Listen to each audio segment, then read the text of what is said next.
شہید تو دلیر لوگ ہوتے ہیں, شہید تو دلیر, جسے سارا زمانہ دلیر کہہ رہا ہے وہ اپنے بارے میں کیا کہہ رہے ہیں؟ کہتے ہیں شہید تو دلیر, میں تو کاہل سا آدمی ہوں, سست آدمی ہوں, میں تو اتنا کام ہی نہیں کرتا. تو یہ خواب تو نے جو ٹھیک ہے دیکھا ہے نا, پھر سے دیکھنا.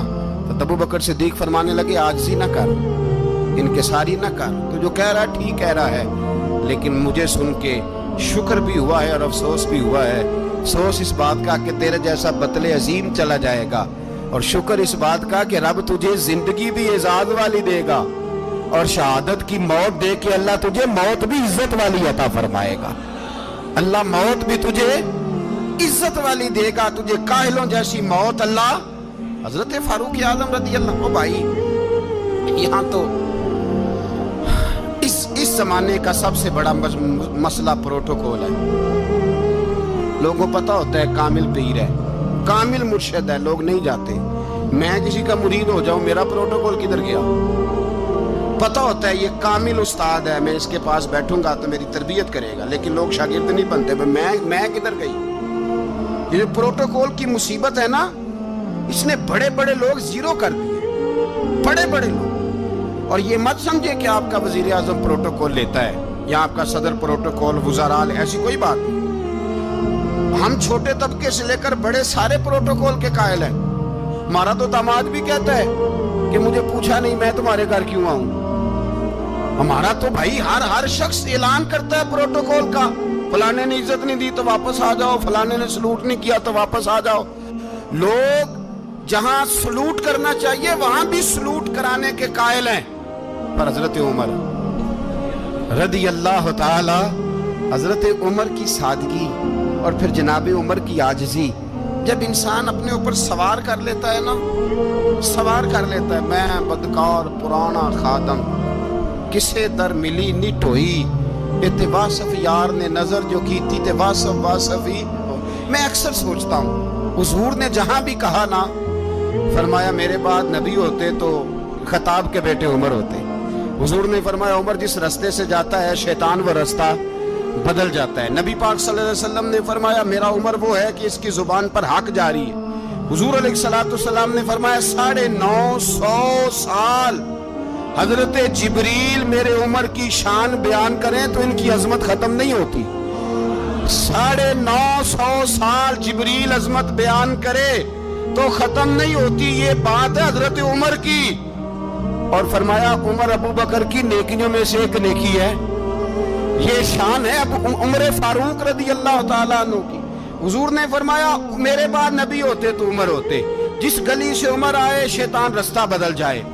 میرے عمر فاروق کی شان 950 سال بیان ہو تو ختم نہ ہو. عمر کی زبان پر اللہ حق بیان کرتا ہے, جو عمر کہتا ہے وہی رب کر دیتا ہے.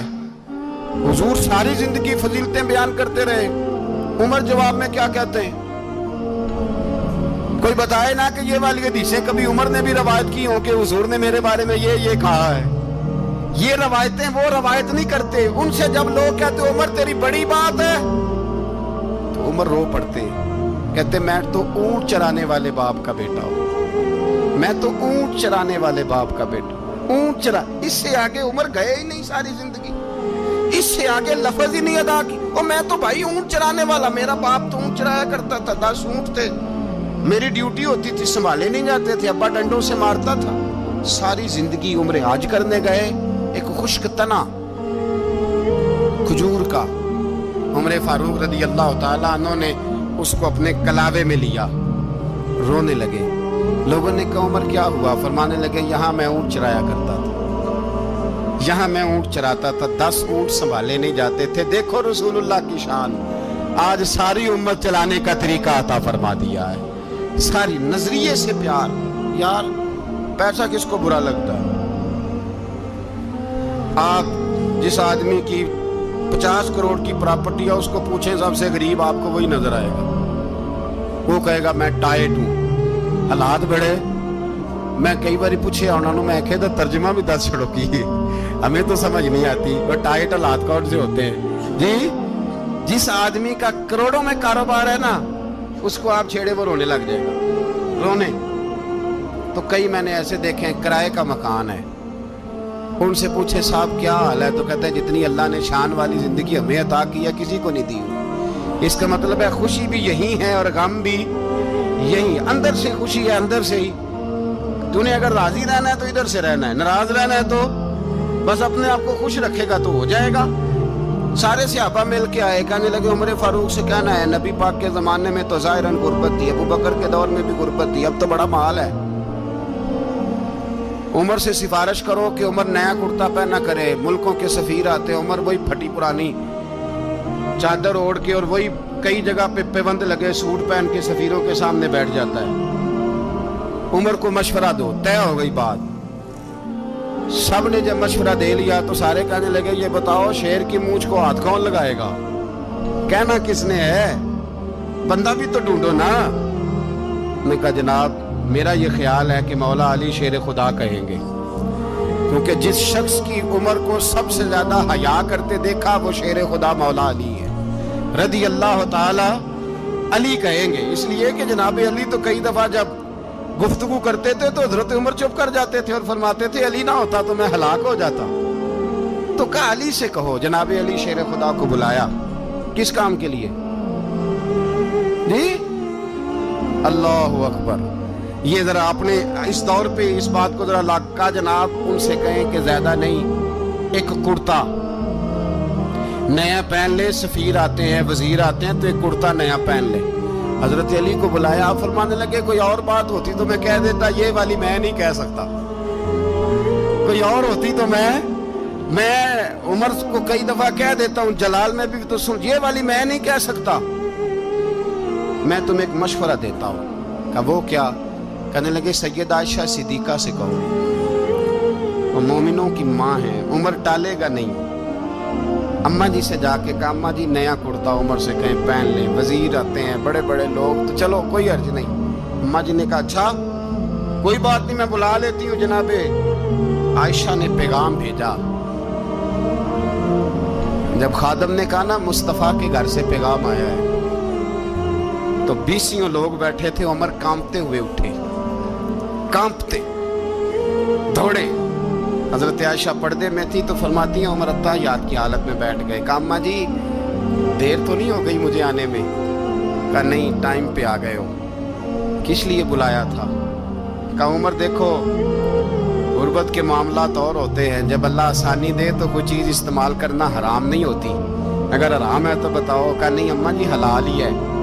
تو فرمایا پھر اتنے سفیر آتے ہیں مشیر آتے ہیں، اب تو مال غنیمت بڑا آتا ہے، ڈھیر لگ جاتے ہیں مسجد میں، تو چل ایک نیا کرتا تم بھی پہن لیا کرو، اور آپ نیا کرتا پہنو گے تو دھاگ بیٹھے گی غیروں پر۔ تو صحابہ کا مشورہ ہے کہ آپ نیا لباس پہنے۔ اماں جی کہتی ہے میں نے حکم دیا تو عمر چپ کر گئے، گردن جھک گئی۔ تھوڑی دیر کے بعد سیدنا عمر فاروق نے سر اٹھایا تو داڑھی پہ آنسو گر رہے تھے، رو پڑے، کہنے لگے پاک محبوب کی پاک بیوی جیسے حکم کرتی ہو میں حاضر ہوں، پر مجھے وہ والا لباس پہنانا جو میرے مصطفیٰ نے پسند فرمایا ہے۔ سیدنا عمر فاروق، میرے نبی پاک علیہ السلام نے فرمایا فرشتے 950 سال میرے عمر کی شان بیان کریں تو ختم نہیں ہو سکتی۔ اتنا بڑا شخص عمر فاروق، اتنا بڑا آدمی۔ ایک دن اعلان کیا عمر فاروق نے، لوگوں مسجد میں آؤ بات کرنی ہے، امیر المومنین کا پیغام ہے، سارے مسجد میں آ جائے۔ کھچا کھچ مسجد نبوی صحابہ سے بھر گئی، اور ایسا جب اعلان ہوتا تھا تو صحابہ دوڑ کے آتے تھے، شاید کوئی جنگ ہے، شاید کسی نے حملہ کر دیا ہے، شاید کوئی نئی بات ہے، دوڑے آئے لوگ، مسجد نبی کھچا کھچ بھر گئی۔ سیدنا فاروق اعظم رضی اللہ تعالیٰ عنہ ممبر پہ بیٹھے، حضرت عبد الرحمن ابن عوف رضی اللہ تعالیٰ عنہ فرماتے ہیں کہ صحابہ تجسس کے دیکھ رہے ہیں کہ پتہ نہیں کسی طرف سے پیغام نہیں آ گیا، کوئی کافر حملہ نہیں کرنے لگا، اللہ جانے کیا ہوا ہے، بڑی پریشانی ہے۔ عمر بیٹھے اللہ کی حمد کی، نبی پاک صلی اللہ علیہ وسلم پر درود پڑھا، اور پھر عمر فاروق بولے، فرمانے لگے میں جب مکے میں رہتا تھا نا تو کبھی گھر میں قحط آ جاتا تھا، کبھی قحط آتا تھا گھر میں، بکریوں کے دودھ خشک ہو جاتے تھے، گندم نہیں ملتی تھی، پانی نہیں ہوتا تھا، تو فرمایا میری اماں مجھے خالہ کے گھر بھیج دیتی تھی۔ قبیلہ بنو مخزوم، اس قبیلے میں میری خالہ کی شادی ہوئی تھی تو وہ مالدار لوگ تھے، ان کے پاس زیادہ بکریاں، زیادہ اونٹ، زیادہ گائے، زیادہ کھیت تھے۔ حضرت عمر فاروق فرمانے لگے میں ان کے گھر جاتا تو میرے خالو سمجھ جاتے کہ عمر کو اس لیے بھیجا گیا ہے کہ قحط آ گیا ہے۔ فرماتے ہیں وہ مجھے سویرے بکریاں چرانے لے جاتے، شام تک میں ان کی بکریاں چراتا۔ امیر المومنین عمر، ایک طرف مسئلہ یہ ہے کہ کیسر و کسرا کی دیواریں ہل رہی ہیں عمر کے نعروں سے، اور ادھر عمر منبر پہ بیٹھ کے خطبے دے رہے ہیں۔ فرماتے ہیں میں بکریاں چراتا، شام تک خالہ کے گھر جا کے مزدوری کرتا، اور فرماتے ہیں شام ہوتی تو ایک مٹھی کشمش مجھے دیتے وہ۔ آپ فرماتے ہیں میں بڑے قد والا تھا، ایک مٹھی کشمش ملتی ہے، کبھی ایک مٹھی کھجوریں، میں شام کو کھا کے سو جاتا۔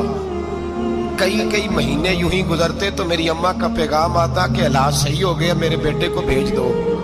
یہ بات کہی، حضرت عمر رونے لگے اور پھر کہنے لگے اب وہ وقت آیا ہے کہ لوگ مجھے امیر المومنین عمر کہہ کے پکارتے ہیں۔ بس یہ دو باتیں کی۔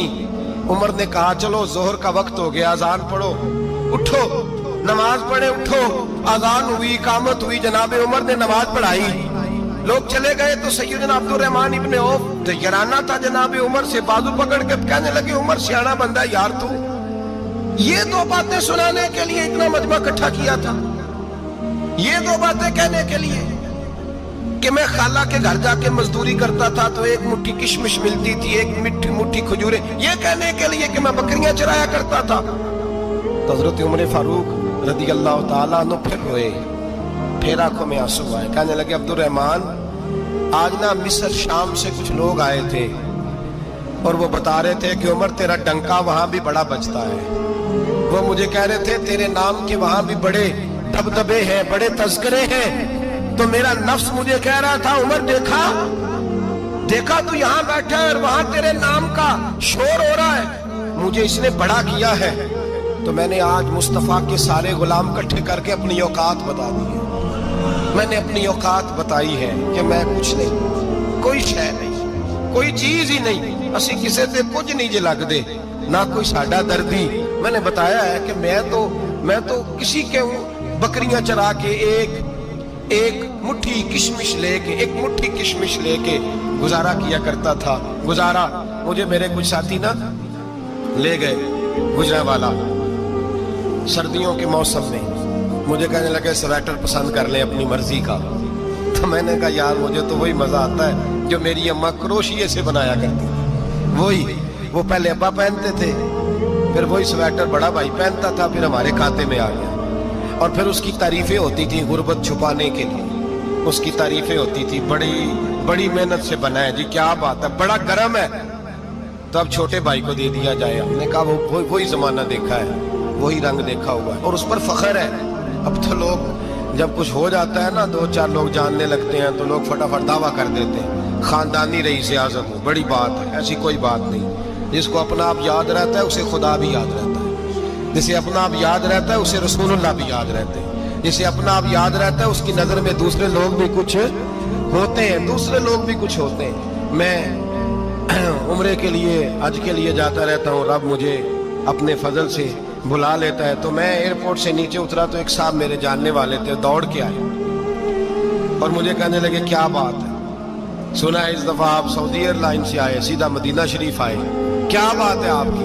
اور میں نے کہا صاحب چھوڑ دیں، میں بھی جب پہلی دفعہ آیا تھا تو میں بھی بڑا گھور کے ایئرپورٹ دیکھتا تھا، میں نے کبھی دیکھا جو نہیں تھا، میں بڑا گھور کے دیکھتا تھا، کوئی ایسی بات نہیں ہے، یہ نظام قدرت ہے، بادشاہ کے فیصلے ہیں، وہ جب چاہتا ہے جس طرح کے چاہتا ہے فیصلے فرما لیتا ہے، تو یہ اس کے فیصلوں کی بات ہے۔ ہم لوگ نا جس حیثیت پہ ہوتے ہیں وہیں رہ جاتے ہیں، پچھلی بات بھول جاتے ہیں، اس لیے ہم چاہتے ہیں جو بھی ہمیں ملے جھک کے ملے، جو بھی آئے، اور یہ میرا آپ کا سب کا مشترکہ معاملہ ہے۔ میرے نبی پاک صلی اللہ تعالی علیہ وسلم نے صحابہ سے پوچھا تمہیں بتاؤں جنت کے بادشاہ کون ہوں گے؟ جنت کے عام لوگ نہیں، جنت کے، بولیے گا ذرا، جنت کے اللہ بادشاہ، جنت میں تو جانا بڑی بات ہے، حضور جنت کا بھی بادشاہ، ابن ماجہ میں لفظ ہے، تمہیں پتہ ہے جنت کے بادشاہ کون ہوں گے؟ تو میرے مصطفیٰ کریم صلی اللہ تعالی علیہ وسلم کے غلاموں نے کہا حضور ہمیں نہیں پتا، تو حضور نے فرمایا جنت کے بادشاہ وہ لوگ ہوں گے جنہیں دنیا میں کوئی بھی نہیں جانتا تھا، جن کے کپڑے سادے ہوتے تھے، جو غریب لوگ ہوتے، جو سفارش کرتے تھے تو ان کی قبول کوئی نہیں کرتا تھا, جو کسی کے ساتھ جاتے تھے تو ان کو مانتا کوئی نہیں تھا. وہ جنت کے بادشاہ ہوں گے, بادشاہ. اور فرمایا قیامت کے دن جب لوگ انہیں دیکھیں گے تو ان پر فخر کریں گے, رشک کریں گے, کہیں گے کیا بات ہے تمہاری, یہاں تو شوق ہی بڑا ہے.